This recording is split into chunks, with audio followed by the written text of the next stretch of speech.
देखें हम लोग पांचवा प्रश्न देखें, sin 2x माइनस 4e⁻3x का समाकलन निरीक्षण विधि से करना है। फिर से निरीक्षण विधि के लिए कह रहा है। निरीक्षण विधि से मतलब समाकलन का फार्मूला हमें प्रयोग नहीं करना है, केवल अवकलन का फार्मूला ही यूज करना है। तो इसके लिए हम लोग क्या करते हैं, हम लोग ये fx और gx, यहाँ दो फलन दिए हुए हैं, देखें यहाँ पे sin 2x और 4e⁻3x। तो यहाँ पे हम दो फलन मान लेते हैं। माना fx और gx दो ऐसे फलन हैं कि fx का अवकलन करने पर हमें sin 2x मिल रहा है। जो दिया हुआ है sin 2x वो कब मिल रहा है, जब fx का अवकलन कर रहे हैं। इसी तरह 4e⁻3x कब मिल रहा है, जब gx का अवकलन कर रहे हैं। अतः fx sin 2x का क्या कहलाएगा, fx sin 2x का क्या कहलाएगा, समाकलन कहलाएगा। और gx जो है 4e⁻3x का समाकलन होगा। अब हमारा उद्देश्य fx और gx को ज्ञात करना है। तो थोड़ा सा देखें, साइन यहाँ पे sin 2x है, तो साइन कब आता है अवकलन करने के बाद, जब cos x का अवकलन करते हैं। d/dx sin x का अवकलन होता है cos x, और cos x का अवकलन होता है minus sin x। cos x का अवकलन क्या होता है, माइनस sin x। तो d/dx यहाँ पे हमें sin 2x चाहिए, तो हम लोग cos 2x लेंगे तो क्या होगा, माइनस sin 2x, और इसको t मान के अवकलन कर रहे हैं तो इसे अवकलन से गुणा करेंगे, 2x का अवकलन क्या होगा, 2 होगा। तो ये हो जाएगा।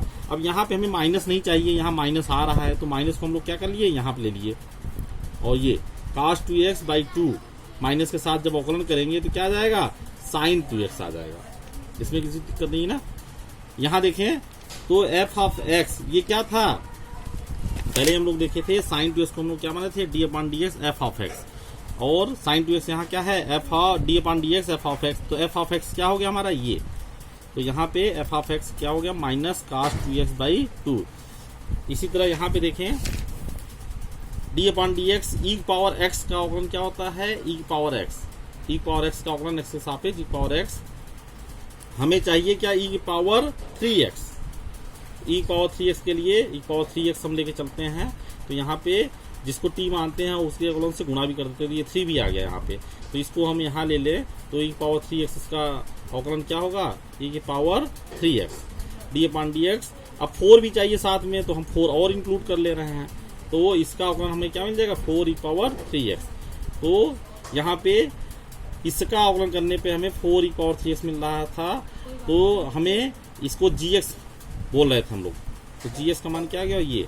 तो अब पूरी सवाल जो थी हमारी कि इसका समाकलन निरीक्षण विधि से ज्ञात करना था, तो यहाँ पे हम लोग अलग अलग करके fx निकाल लिए और ये gx निकाल लिए, बीच में -3 था, -3 लगा दिए। ठीक है। अब देखिए 6वां सवाल कह रहा है समाकलन कीजिए, 4e⁻3x + 1 का समाकलन करना है। तो कुछ नहीं करना है इसमें, पहले हम लोग क्या किए, ब्रैकेट खोल दिए, तो ये इंटीग्रेशन का चिन्ह दोनों पे लग गया।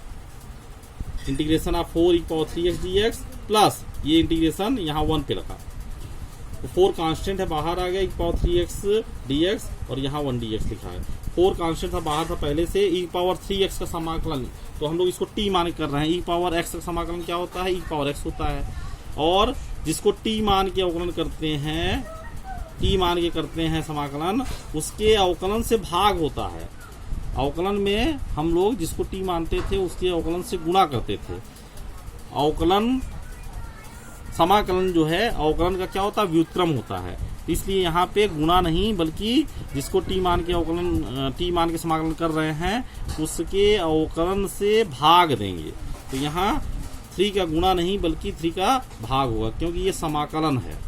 अवकलन में गुणा करते थे, समाकलन में क्या करते हैं, भाग करते हैं।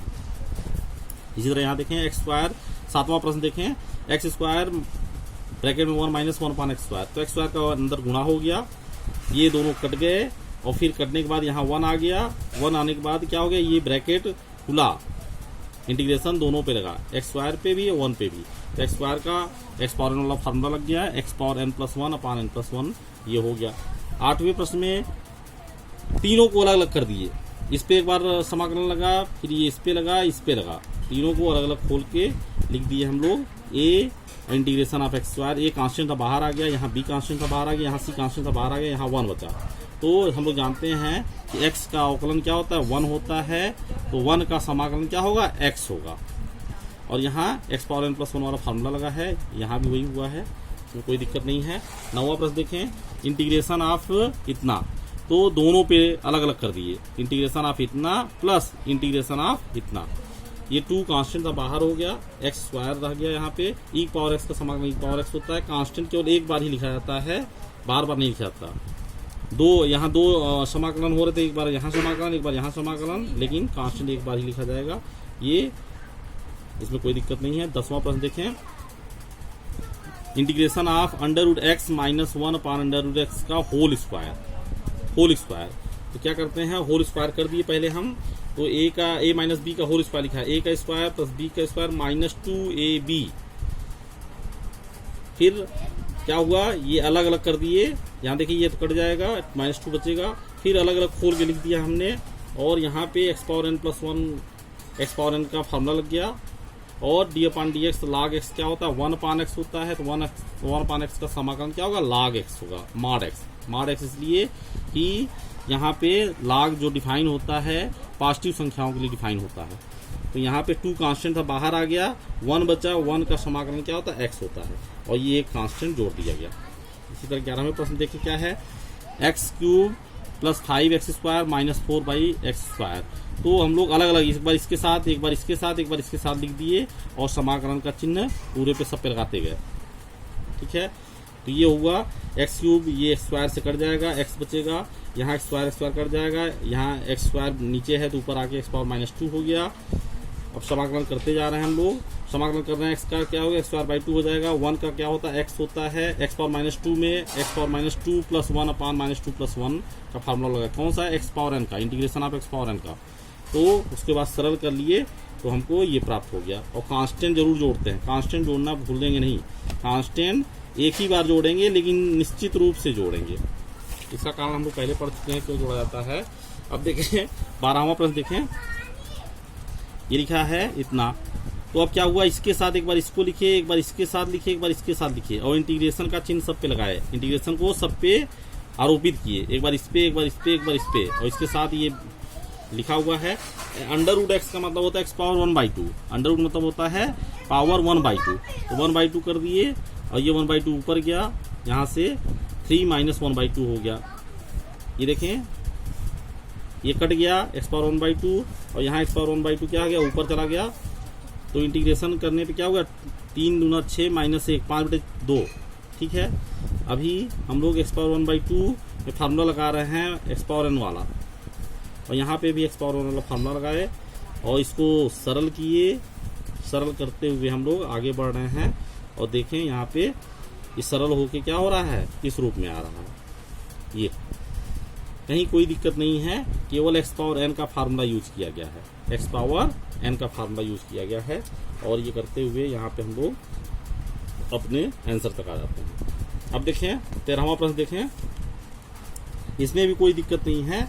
यहाँ क्या है, x cube minus x square, तो यहाँ देख रहे हैं x-1 नीचे लिखा हुआ है, यहाँ x-1 लिखा हुआ है, यहाँ x-1 आ जाए किसी तरह।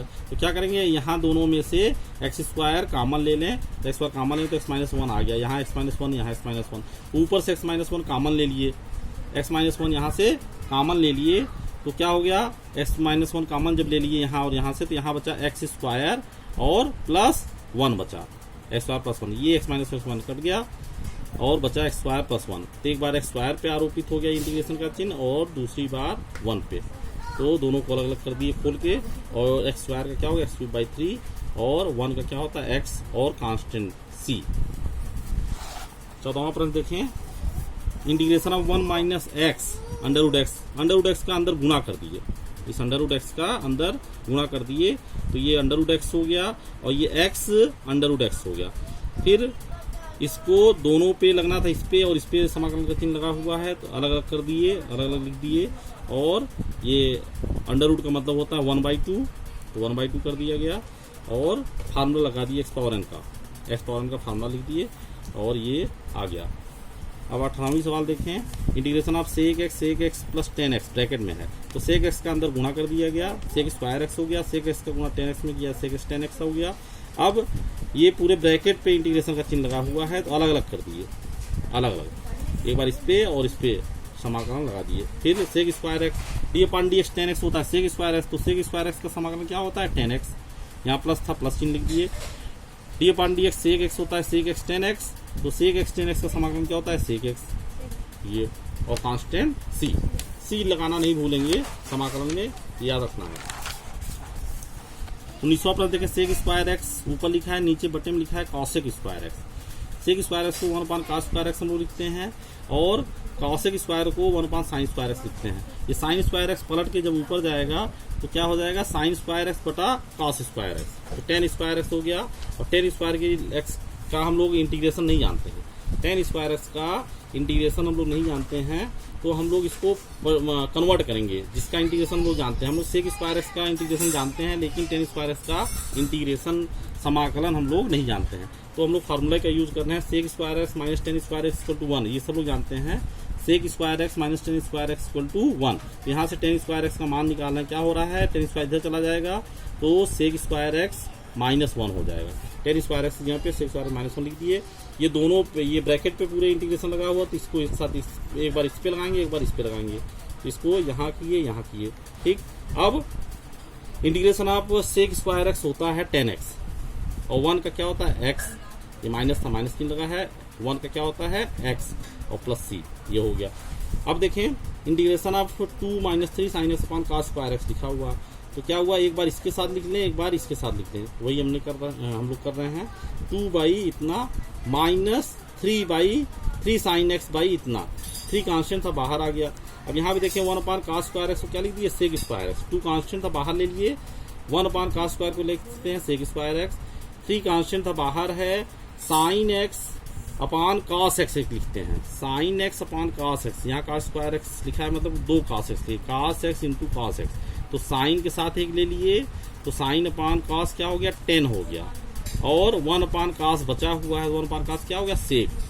अब देखें सेक स्क्वायर एक्स का समाकलन हम लोग जानते हैं 10x, सेक एक्स 10x का समाकलन जानते हैं सेक एक्स, और प्लस c कर दिए। देखें यहाँ 21वां प्रश्न लिखा हुआ है √x + 1 अपॉन √x, तो कुछ नहीं है √x मतलब x पावर 1/2, अलग अलग कर दिए, इसको एक बार इसके साथ लिखिए, एक बार इसके साथ लिखिए, और x पावर ये 1 बटे में था तो ऊपर जाएगा क्या हो जाएगा -1/2, तो x पावर n वाला फार्मूला लगा दिया गया, x पावर n का फार्मूला कर दिए, और ये आया ऑब्जेक्टिव सवाल है, और c इसका c विकल्प सही है। 22वां देखें, d upon ds f of x equal to 4x³ - 3x power 4 दिया हुआ है, 3 अपॉन x पावर 4 दिया है, जिसमें एक कंडीशन दी हुई है f of 2 equal to 0, sorry गलत दिए हैं यहाँ पे, तो f ऑफ x का मान ज्ञात करना है। अब देखें fx का अवकलन करने पर इतना प्राप्त हो रहा है, अर्थात इसका समाकलन करें तो हमें fx मिलेगा, इसका समाकलन करें तो हमें fx मिलेगा, तो वही कर रहे हैं हम लोग, इसका इंटीग्रेशन कर दे रहे हैं, और किसके बराबर हो जाएगा ये fx के बराबर, और fx ही हमें ज्ञात करना है। तो क्या कर रहे हैं इसके लिए इंटीग्रेशन कर रहे हैं हम इसका, 4 कांस्टेंट बाहर आ गया, 4 कांस्टेंट पहले इसको अप्लाई किए, इस बार इस पे एक बार इस पे, तो 4 कांस्टेंट बाहर आ गया, -3 कांस्टेंट बाहर आ गया, और 1 अपॉन x पावर 4 था, तो x पावर ऊपर जाएगा तो क्या हो गया -4 हो गया। अब fx कितने भाई ये 4, इस पे x पावर n वाला फार्मूला लगा दिए, इस पे x पावर n वाला फार्मूला लगा दिए, ठीक है, तो fx का मान इनके बराबर चल रहा है। यहाँ समाकलन में कांस्टेंट भी आता है, कांस्टेंट लिख दिए, ठीक है, fx बराबर इतना आ गया हल करने के बाद। अब प्रश्न में दिया हुआ f ऑफ 2 का मान दिया हुआ 0, तो f ऑफ 2 यहाँ x यहाँ पे क्या लिख दिए, x यहाँ पे अब हम यहाँ पे 2 ले रहे हैं, x यहाँ पे 2 रख दिए, तो जहाँ जहाँ x है वहाँ 2 रख दिए, और f ऑफ 2 का मान दिया हुआ है 0, तो यहाँ पे f ऑफ 2 का मान हम लोग 0 लिख दिए, 0 के बराबर लिख दिए।